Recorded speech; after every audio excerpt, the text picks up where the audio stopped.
বন্ধুরা,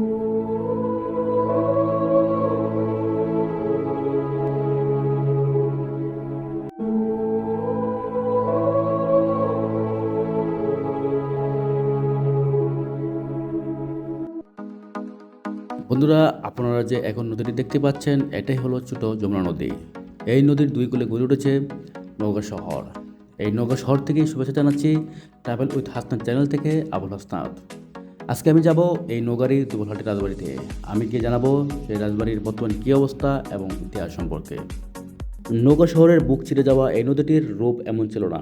আজ থেকে 15-20 বছর আগেও ব্রিজের দুই পাশে বাধা থাকত মালামালবাহী ও যাত্রীবাহী ছোট বড় শত শত নৌকা।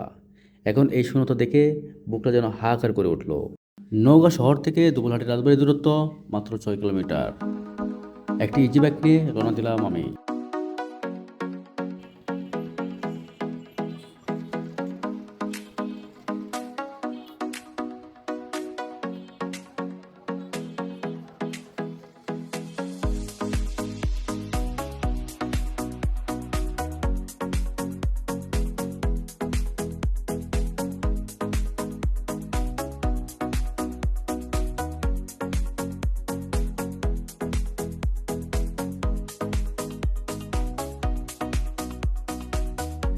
শহর পেরিয়ে গ্রামের ভিতর দিয়ে ছুটে চলতে থাকলাম আমি।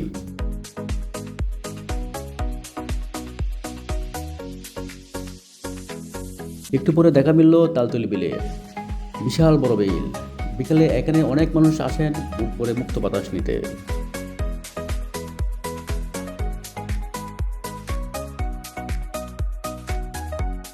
কিছুক্ষণের মধ্যেই পৌঁছে গেলাম দুবলহাটি বাজারে।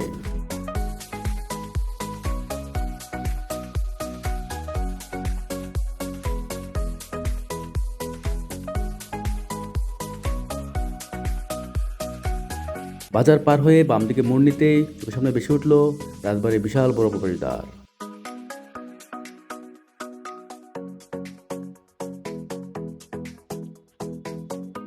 অনেকদিন ধরে শুনতেছিলাম এই রাজবাড়ির কথা, কিন্তু সম্মুখভাগের বিশালত্ব আর রোমান দাসের স্তম্ভ দেখে কিছুটা অবাকই হলাম। যদিও অযত্নে অবহেলায় ভেঙে চুরে কত বিক্ষত হয়ে গেছে, তবু বর্তমান চেহারা দেখেও খুব ভালোভাবে বোঝা যায় এর অতীত জৌলুসের বিষয়টি। মূল গেট বন্ধ, তাই ডান পাশের একটি রুম দিয়ে ভিতরে প্রবেশ করলাম। ভিতরে ঢুকেই মনে হলো যেন আমি কোনো এক জঙ্গলে প্রবেশ করলাম। এই কত বিক্ষত চেহারা নিয়ে কতগুলো ভবন দাঁড়িয়ে আছে তার অতীতে জানান দিতে। এত বড় রাজবাড়ি, কতগুলো ভবন, কি অবহেলাই না বুকছে দেখে যেন মনের ভিতর হাহাকার করে উঠল।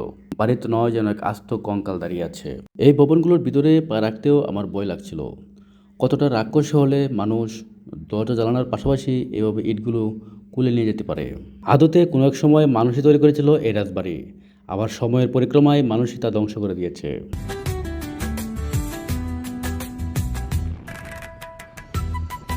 রাজবাড়ির পেছনের ভবনটি 90% ভেঙে গেছে।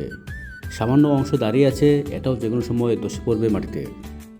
এই ভবনের উত্তর দিকে একটি সিঁড়ি রয়েছে। এই সিঁড়ি বেয়ে উপরে উঠতে থাকলাম আমি। সিঁড়ি বেয়ে উপরে উঠছিলাম আর মনে হচ্ছিল কোনো এক সময় এই সিঁড়িতেই পা রেখেছিল রাজা রানীরা। তারা কি কখনো ভেবেছিল যত্ন করা রাজপ্রাসাদের এই হাল হবে? সবকিছু তুলে নিয়ে গেছে রাক্ষসী দলেরা। এই ভবনটি যার উপর বর করে টিকে থাকবে তার সবকিছু তুলে নিয়ে গেছে। রাজবাড়ি তো নয়, যেন আস্তে একটা কঙ্কালের মধ্যে ঢুকেছি আমি। কত সুন্দর করে, কত ডিজাইন করে এই ভবনগুলো করা হয়েছিল। দোতলা থেকে দেখলাম আরেকটি সিঁড়ি উপরে উঠে গেছে। সেই সিঁড়ি ধরে আবারও উপরে উঠতে লাগলাম আমি। উপরে উঠে দেখলাম খোলা ছাদ। ছাদের উপর থেকে চারপাশটা ভালোভাবে দেখলাম। অনেকে ছবি তোলা নিয়ে ব্যস্ত, অনেকে আবার ইতিহাস সম্পর্কে জানার খুব আগ্রহ নিয়ে এদিক ওদিক তাকিয়ে আছে। বন্ধুরা, রাজবাড়ি ভবনগুলো দেখতে দেখতে এর ইতিহাস সম্পর্কে জানার খুব প্রবল ইচ্ছা হচ্ছে। তাহলে চলুন জেনে নেই এর ইতিহাস সম্পর্কে।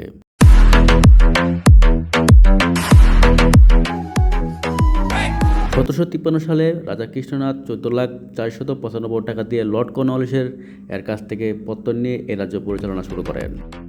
রাজা কৃষ্ণনাথ নিঃসন্তান হওয়ায় পরবর্তীতে 1853 সালে দায়িত্বভার গ্রহণ করেন তার নাতি রাজা হরনাথ রায়। রাজা হরনাথ এর আমলে দুবলহাটি রাজ্যের ব্যাপক বিস্তার লাভ করে।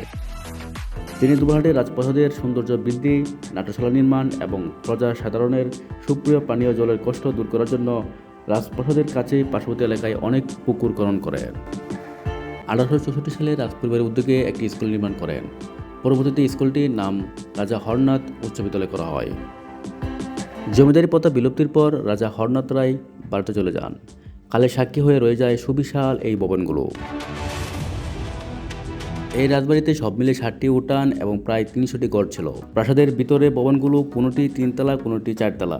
এখনও পিছনের ভবনের অংশটি 3 তলা চিহ্ন ধারণ করে টিকে আছে। 1793 সালে কৃষ্ণনাথ জমিদারি শুরু করলেও তারও বহু আগে নাকি দুবলহাটি রাজ্যের অস্তিত্ব ছিল। বরেন্দ্র অঞ্চলের ইতিহাস নামক বইয়ে দেখা যায় দুবলহাটির জমিদারি বংশ তাহেরপুর পুটিয়া জমিদার বংশ থেকেও পুরনো। ঐতিহাসিক কালীনাথের মতে পাল আমলের এই জমিদারির সূচনা ঘটে। বন্ধুরা, দুবলহাটির রাজা এবং রাজত্ব নিয়ে মজার একটি ঘটনা শেয়ার করি। একসময় এখানকার রাজা প্রভাব প্রতিপত্তির কথা জানতে পারেন দিল্লির সম্রাট। এরপর তার নির্দেশে মুর্শিদাবাদের নবাব এই রাজাকে ডেকে পাঠান এবং জিজ্ঞাসা করেন এত প্রভাব প্রতিপত্তি এবং সম্পদ থাকার পরেও কেন কর দেন না। এখানকার রাজা তখন বলেন তার এলাকার অনেক বিল রয়েছে, চাষাবাদ কিছুটা কম হয়, সেই কারণে তিনি টাকা দিতে পারেন না। তিনি বলেন বিলে অনেক মাছ উৎপাদন হয়, বিশেষ করে কই মাছ বেশি পাওয়া যায়। তিনি চাইলে বছরে বছরে কর হিসাবে কই মাছ দিতে পারবেন। এতেই রাজি হন মুর্শিদাবাদের নবাব।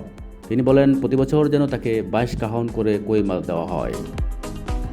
22 কাহনের হিসাবটা একটু পরিষ্কার করে দিই আপনাদের। এক কাহন সমান 128 পিস ধরা হয়। 22 কাহন মানে 2816টি। প্রতি বছর তিনি এই 2816টি বা 22 কাহন মাছ দিতেন। কই মাছ দেওয়ার ঘটনাটি গিনেস বুকে রেকর্ড হিসাবে রয়েছে। নওগাঁ শহরের পাশে দাঁড়িয়ে রয়েছে দুবলহাটির রাজবাড়ি। প্রায় 200 বছরের পুরনো এই জমিদার বাড়ি আজও বহন করে চলছে রাজা জমিদারদের ঐতিহ্য, লোককথা আর বাংলার অতীতের নানা স্মৃতি জানতে আপনিও আসতে পারেন এই দুবলহাটির রাজবাড়িতে। আজকের ভিডিওটি কেমন হলো তা অবশ্যই কমেন্টে জানাবেন এবং ভিডিওটি ভালো লাগলে অবশ্যই একটি লাইক দিতে ভুলবেন না।